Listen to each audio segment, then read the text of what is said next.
Home prices are through the roof. Interest rates are on the rise, and inflation is at a 50-year all-time high. So where should you be invested in this economic environment? Well, that's a pretty wide question. In today's video, I'm going to tell you about a particular market segment and why I believe this is still the right time to get in on it.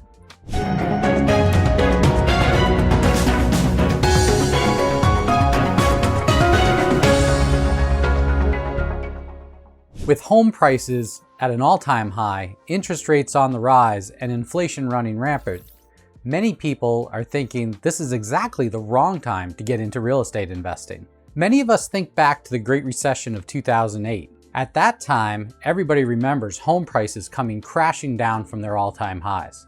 And what most people are thinking about are single-family homes. And in fact, they did. Some areas saw as much as 40 or 50% reduction in the value of their single-family home prices. But what you may not know is that multifamily or apartment buildings fared much better.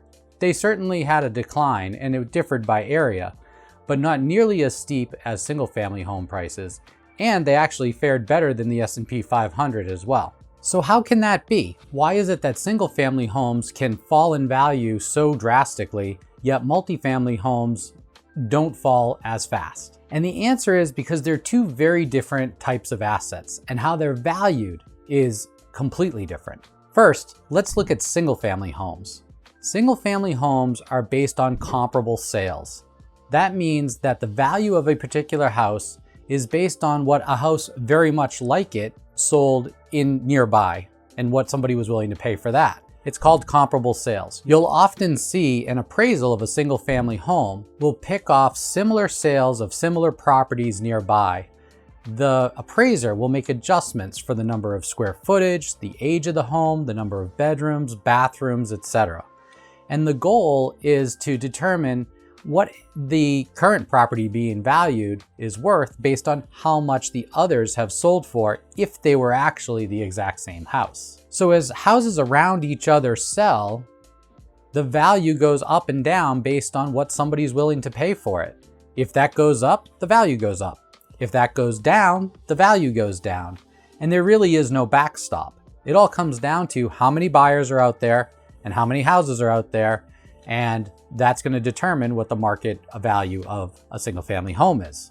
Multifamily homes or apartment buildings are an entirely different game. It's not about the comparable sales, it's about the value of the asset as it relates to the amount of money it makes. So an apartment building is a cash flowing asset.